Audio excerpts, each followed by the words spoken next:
इन्हीं दिनों में हम शरीयत को जितना पामाल करते हैं शायद किसी और दिन पामाल करें। माह मुहर्रम के अंदर मुसलमानों की बस्ती में ढोल पीटे जा रहे हैं, मुसलमानों की बस्ती में ढोल बज रहे हैं। अगर मस्जिद का इमाम मना करे तो सारा मोहल्ला मिलकर के ट्रस्टियों के पास आता है, मुतवल्ली से कहता है उस यजीदी को बाहर करना वरना हम उसके पीछे नमाज नहीं पढ़ेंगे। क्यों भाई, ढोल के खिलाफ कहने वाला यजीदी कब से हो गया? मैं ये बात जो है वो आपके सामने दिल्ली वालों, महबूब इलाही की जमीन पे बसने वालों, कुतुबुद्दीन बख्तियार काकी की जमीन पे बसने वालों, शेख अब्दुल्ला मुहद्दिस दहलवी की जमीन पे बसने वालों, 22 खाजाओं की चौखट पे बसने वालों, ये बात मैं शुक्र के तौर पे कर रहा हूं। वल्लाह मैं वो सैयद नहीं हूं कि कस्में खा करके अपनी सियादत की भीख आपसे मांगू, लेकिन सिर्फ इतना कहना चाहता हूं, ला इलाहा इल्लल्लाह, झूठों पे अल्लाह की लानत है। मैं हसनी हुसैनी सैयद हूं, अल्हम्दुलिल्लाह रब्बिल आलमीन। लेकिन आपसे कहना चाहता हूं, अगर आलिम मस्जिद का ढोल के खिलाफ तकरीर करे, आप उसको यजीदी कहते हो,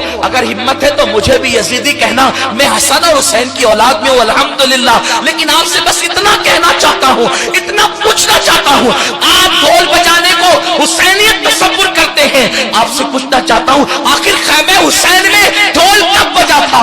जब अली अकबर की शहादत हो रही थी तब ढोल बजा था, अली असगर की शहादत हो रही थी तब ढोल बजा था, कासिम के लाश में घोड़े दौड़ाए जा रहे थे तब ढोल बजा था, बीबियों की चादरें छीनी गई थी तब ढोल बजा था।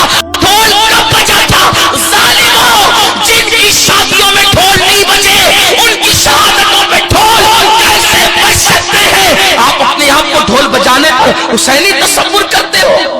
ढोल तो दमिश्क में बज रहे थे, ढोल तो दमिश्क में बज रहे थे। और सुनो, अगर शहादत हुसैन पे ढोल बजाने का इतना ही शौक है तो फिर बजाना, खुशी से बजाना, लेकिन उससे पहले एक शर्त है, जब तेरे 18 साल के बेटे का जनाजा उठे उस वक्त तो ढोल बजाना, उसके बाद अली अकबर की शहादत पे ढोल बजाना।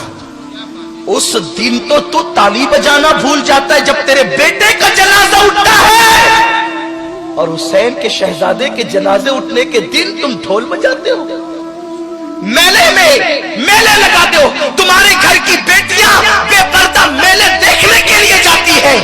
कहां वो सैयदा फातिमा का किरदार जिसके सर के दुपट्टे को कभी चांद और सूरज ने नहीं देखा? मेरे इमाम कहते हैं जिसका आंचल न देखा महबूब ने, उस रिदाए नज़ाहत पे लाखों सलाम। कहां वो बीबियों का किरदार, कहां वो बीबियों का किरदार जब बीबियों से दुपट्टे छीन लिए गए? उस्ताद ज़मान मौलाना हसन बरेलवी ने भी लिखा है कि बीबियों के दुपट्टे छीन लिए गए। जिनके घर में जिब्रील इजाजत के बगैर नहीं आते थे उनके दुपट्टे छीन लिए गए। जिनके दुपट्टों को कभी आसमान की आंखों ने नहीं देखा उनके दुपट्टे छीन लिए गए। लेकिन जानते हैं, मौरखीन ये भी लिखते हैं कि जब बीबियों के दुपट्टे छीन लिए गए तो शहजादी ज़ैनब से जनाबे शहरबानों ने कहा, बीबी दुपट्टे छीन लिए गए, पर्दा कैसे करेंगे? तो बीबी ज़ैनब ने कहा था, ए नबी के घर की बेटियों और बहुओं, कल तक दुपट्टे से चेहरा छुपाते थे, अब दुपट्टे छीन गए हैं तो कुदरत ने तुम्हें बड़े बाल इसलिए अता किए हैं कि अपने बड़े बालों को पीछे से आगे की तरफ कर लो और अपने चेहरों को छुपा लो, अपने चेहरों को छुपा। उस दिन तुम्हारी बेटियां मेले देखने जाती, हुसैनी हो तुम्हारी बेटियां उस दिन नाच देखने जाती, तुम्हारी घर की औरतें